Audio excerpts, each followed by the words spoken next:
For over 90 years, Utah State and BYU have been duking it out on the football field. And coming into Thursday night, the Cougars were heavy favorites. But you know the Aggies weren't going to go away so easily. The Idaho State Bengals have had a tough start to their season. And on Saturday, it didn't get any easier, facing the number 2 ranked Montana Grizzlies. And while the Grizzlies were the heavy favorites, the Bengals came out wanting to prove the doubters wrong. Blackfoot is riding high after last week's win over Emmett. And Madison was too tough for Tooele last Saturday. The two teams faced off in Rexburg tonight to see who was stronger, a Bronco or a Bobcat. What a night for football in Pocatello, with Rigby facing Highland on Friday in a 5A state championship rematch at Iron Horse Stadium.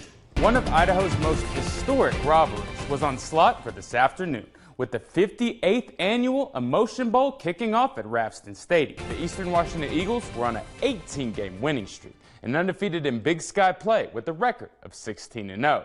So you'd think a matchup with the 10-19 Idaho State squad would be a walk in the park, right?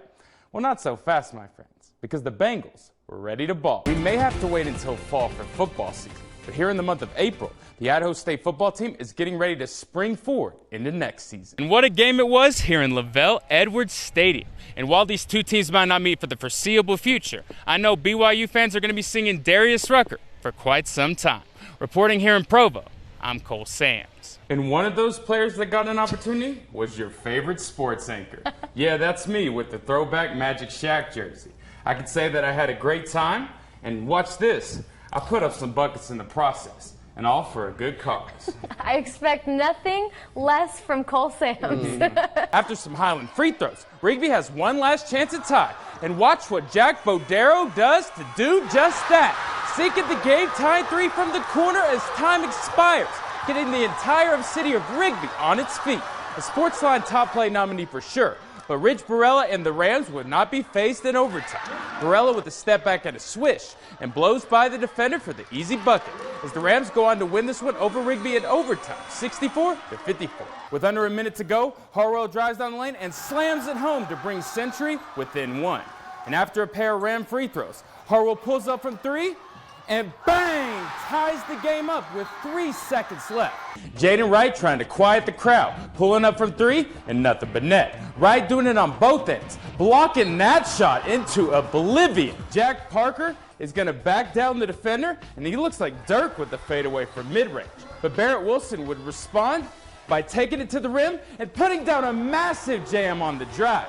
On their 2-point conversion, the Pirates go back to the run, but Bryson Crane does not fall for it, and their lead stays at 6. Now check this play out. On 4th and goal, Crane in the back of the end zone and makes the catch for a touchdown, leaving it up to the kicker to save the day, and he delivers for Bear Lake in a 28-27 victory over West Side, sending the Bears to the 2A state title game.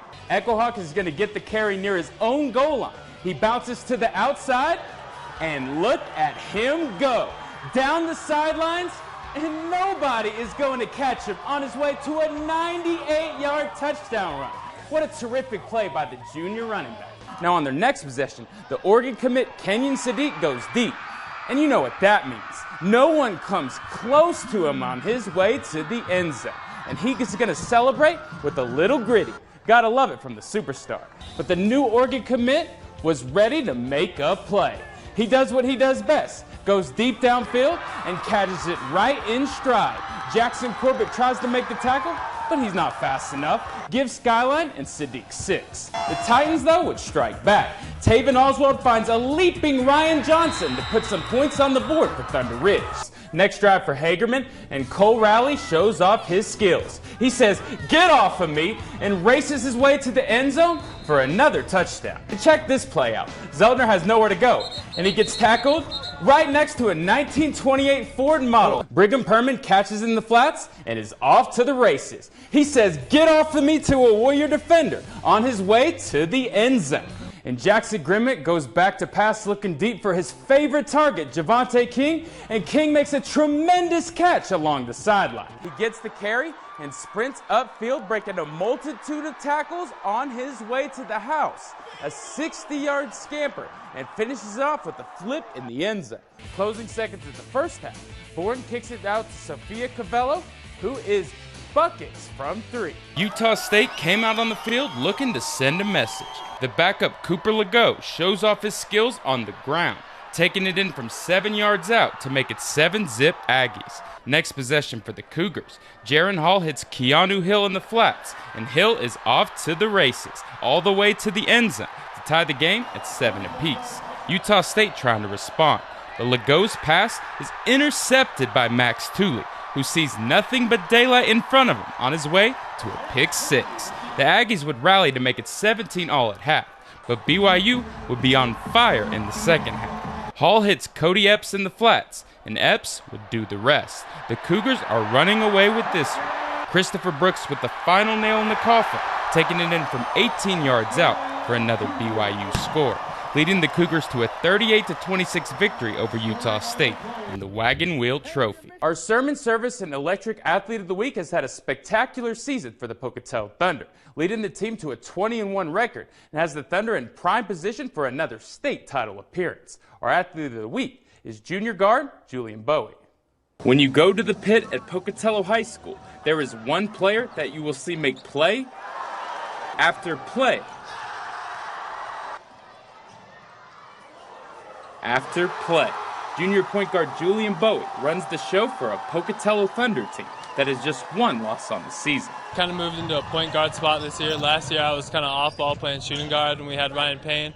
So this year I have the ball a lot, and I have the ball most of the time, so I'm kicking to my teammates for assists, but I also have the ball coming off pick and rolls a lot more, so it just opens up a lot more for my game. And when watching Bowie play in person, a few names may come to mind. Dame's always inspired me. I've always tried to be like Dame, but I feel like a lot of people compare to Jalen Brunson. It's not like the flashes, but I'm going to go get my buckets whenever I want and shoot threes and then really dish as well to my teammates and put them in good spots. Julian's really explosive, can score a bunch of points, really quickly in bunches. He's a gamer, he's clutch, and he's just been really fun to coach. For head coach Joe Green, Bowie has played a pivotal role for his team for 3 seasons, winning our Athlete of the Week during his freshman season. But flash forward to now, Green says Bowie has now become the leader of his team. As a freshman, he was quiet and made some good plays for us, but each year he's gotten more vocal, become more of a leader. He's obviously scoring and rebounding. He does so much for our program, but his leadership has been something that's really developed over the 3 years. And colleges have taken notice, with Bowie committed to be a Boise State Bronco for the class of 2024. Yeah, I've been to 3 games already. I'm really high on them. They're really high on me, and I think it's going to be a great fit. But before he heads off to Boise to play in college, he's ready to get back to Boise for another shot at state. Even last summer during summer ball, we knew we were going to be special this year. We have great players from top to bottom. And I feel like everyone can get in the game whenever, so that helps us a lot. And just through the season, we were going 1 game at a time, and now we're district time, so it's time to lock in.